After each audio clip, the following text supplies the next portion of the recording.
Hello and welcome to my channel, or welcome back to my channel. My name is Jay and this is a web of classic tales. If you're enjoying the videos, please like, subscribe, share and comment. If you want notifications every single time a new video is uploaded, please click on the little bell icon. Today we will continue reading Jane Austen's Sense and Sensibility. "Well, Miss Dashwood," said Mrs. Jennings, sagaciously smiling as soon as the gentleman had withdrawn, "I do not ask what the Colonel has been saying to you, for, though, upon my honour, I tried to keep out of hearing, I could not help catching enough to understand his business. And I assure you I never was better pleased in my life, and I wish you joy of it with all my heart." "Thank you, Mum," said Elinor. "It is a matter of great joy to me, and I feel the goodness of Colonel Brandon most sensibly. There are not many men who would act as he has done, few people who have so compassionate a heart. I never was more astonished in my life." "Gracious, my dear, you are very modest." "I aren't the least astonished at it in the world, for I have often thought of late there was nothing more likely to happen. You judged from your knowledge of the Colonel's general benevolence, but at least you could not foresee that the opportunity would so very soon occur." "Opportunity?" repeated Mrs. Jennings. "Oh, as to that, when a man has once made up his mind to such a thing, somehow or other he will soon find an opportunity. Well, my dear, I wish you joy of it again and again, and if ever there was a happy couple in the world, I think I shall soon know where to look for them." "You mean to go to Delaford after them, I suppose?" said Elinor with a faint smile. "Ay, my dear, that I do indeed. And as to the house being a bad one, I do not know what the Colonel would be at, for it is as good a one as ever I saw." "He spoke of its being out of repair." "Well, and whose fault is that? Why don't he repair it? Who should do it but himself?" They were interrupted by the servants coming in to announce the carriage being at the door, and Mrs. Jennings, immediately preparing to go, said, "Well, my dear, I must be gone before I have had half my talk out. But, however, we may have it all over in the evening, for we shall be quite alone. I do not ask you to go with me, for I dare say your mind is too full of the matter to care for company. And besides, you must long to tell your sister all about it." Marianne had left the room before the conversation began. "Certainly, ma'am, I shall tell Marianne of it, but I shall not mention it at present to anybody else." "Oh, very well," said Mrs. Jennings, rather disappointed.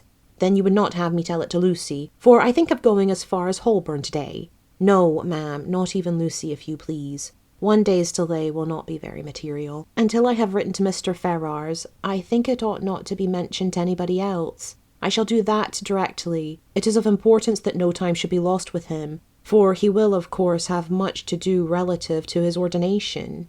This speech at first puzzled Mrs. Jennings exceedingly. Why Mr. Ferrars was to have been written to about it in such a hurry she could not immediately comprehend. A few moments' reflection, however, produced a very happy idea, and she exclaimed, "Oh, I understand you! Mr. Ferrars is to be the man. Well, so much the better for him. Aye, to be sure he must be ordained in readiness, and I am very glad to find things are so forward between you. But, my dear, is not this rather out of character? Should not the Colonel write himself? Sure, he is the proper person." Elinor did not quite understand the beginning of Mrs. Jennings' speech. Neither did she think it worth inquiring into, and therefore only replied to its conclusion, "Colonel Brandon is so delicate a man that he rather wished any one to announce his intentions to Mr. Ferrars than himself.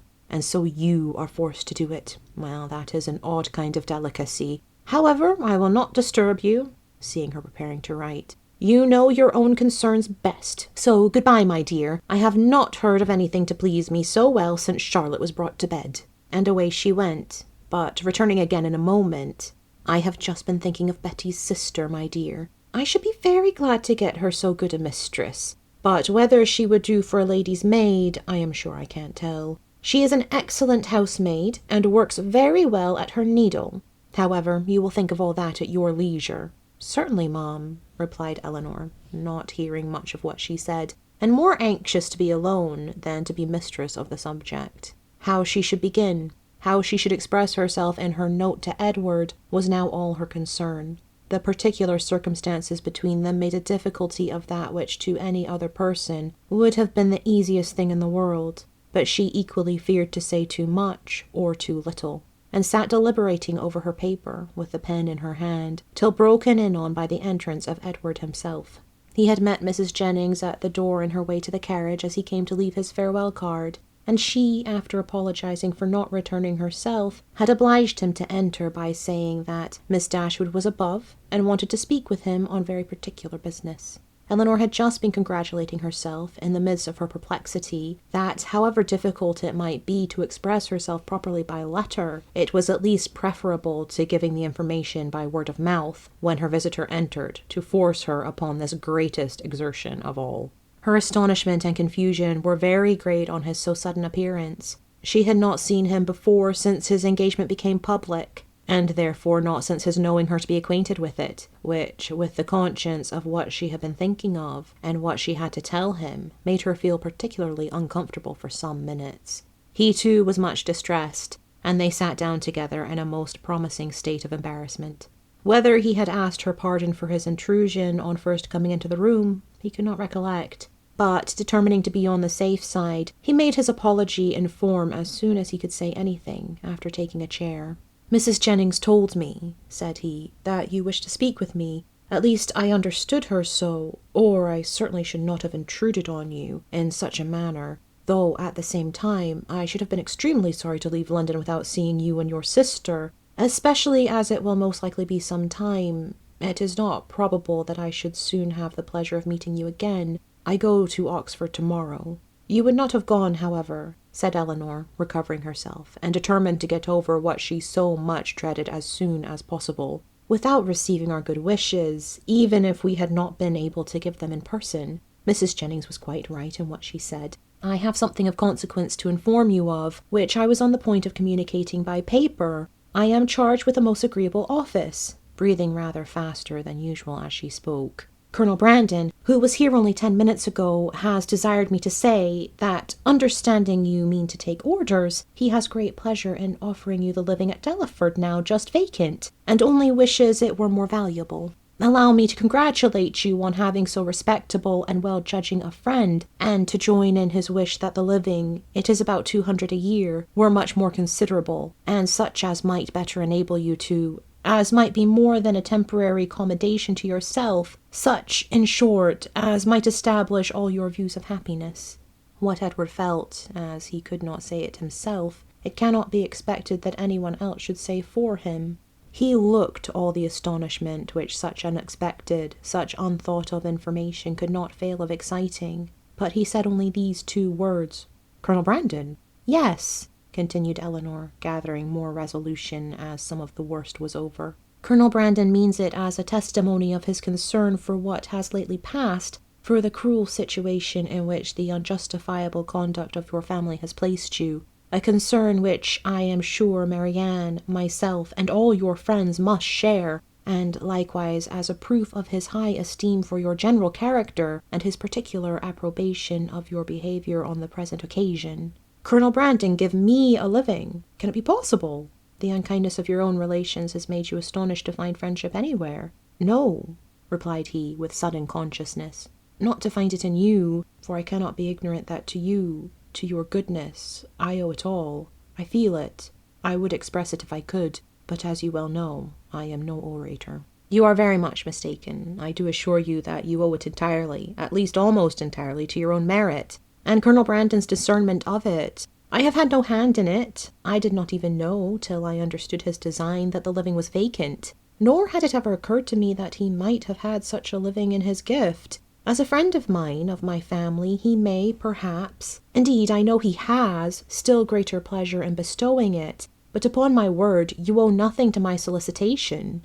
Truth obliged her to acknowledge some small share in the action, but she was at the same time so unwilling to appear as the benefactress of Edward that she acknowledged it with hesitation, which probably contributed to fix that suspicion in his mind which had recently entered it. For a short time he sat deep in thought after Elinor had ceased to speak. At last, and as if it were rather an effort, he said, "Colonel Brandon seems a man of great worth and respectability. I have always heard him spoken of as such, and your brother, I know, esteems him highly. He is undoubtedly a sensible man, and in his manners perfectly the gentleman." "Indeed," replied Elinor, "I believe that you will find him, on farther acquaintance, all that you have heard him to be, and as you will be such very near neighbours, for I understand the parsonage is almost close to the mansion house, it is particularly important that he should be all this. Edward made no answer, but when she had turned away her head, gave her a look so serious, so earnest, so uncheerful, as seemed to say that he might hereafter wish the distance between the parsonage and the mansion house much greater.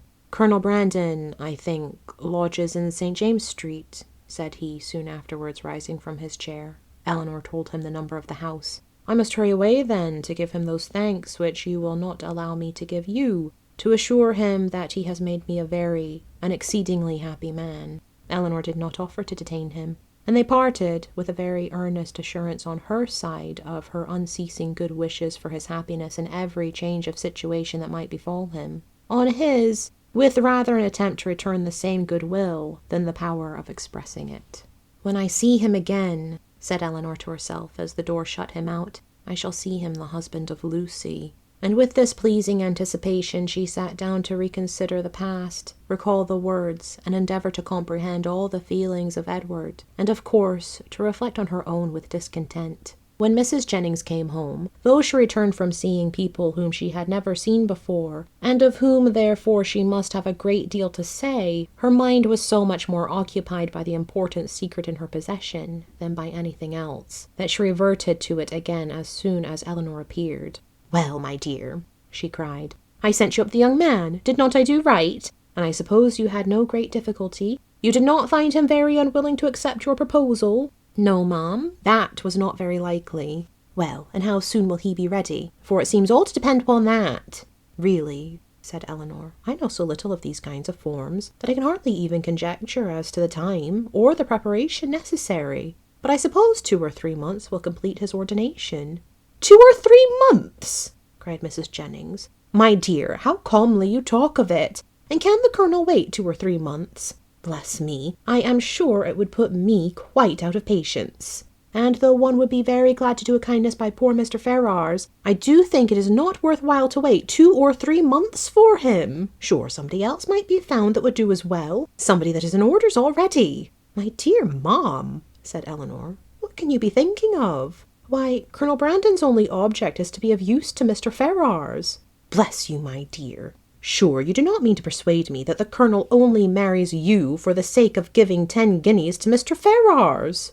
The deception could not continue after this, and an explanation immediately took place, by which both gained considerable amusement for the moment, without any material loss of happiness to either, for Mrs. Jennings only exchanged one form of delight for another, and still without forfeiting her expectation of the first. Aye, the parsonage is but a small one," said she, after the first ebullition of surprise and satisfaction was over, "and very likely may be out of repair. But to hear a man apologizing, as I thought, for a house that to my knowledge has 5 sitting rooms on the ground floor, and I think the housekeeper told me could make up 15 beds, and to you too, that have been used to live in Barton Cottage, it seems quite ridiculous. But, my dear, we must touch up the colonel to do something to the parsonage, and make it comfortable for them, before Lucy goes to it." But Colonel Brandon does not seem to have any idea of the living being enough to allow them to marry. "The colonel is a ninny, my dear. Because he has 2,000 a year himself, he thinks that nobody else can marry on less. Take my word for it, that, if I am alive, I shall be paying a visit at Delaford Parsonage before Michaelmas, and I am sure I shan't go if Lucy aren't there." Elinor was quite of her opinion as to the probability of their not waiting for anything more. Thank you for listening. This has been Jane Austen's Sense and Sensibility, Chapter 40. I've been Jay. This has been a web of classic tales. Please like, subscribe, share, comment, click the bell icon for notifications. I hope you're having a fantastic day. Have a nice life, and I'll see you next time.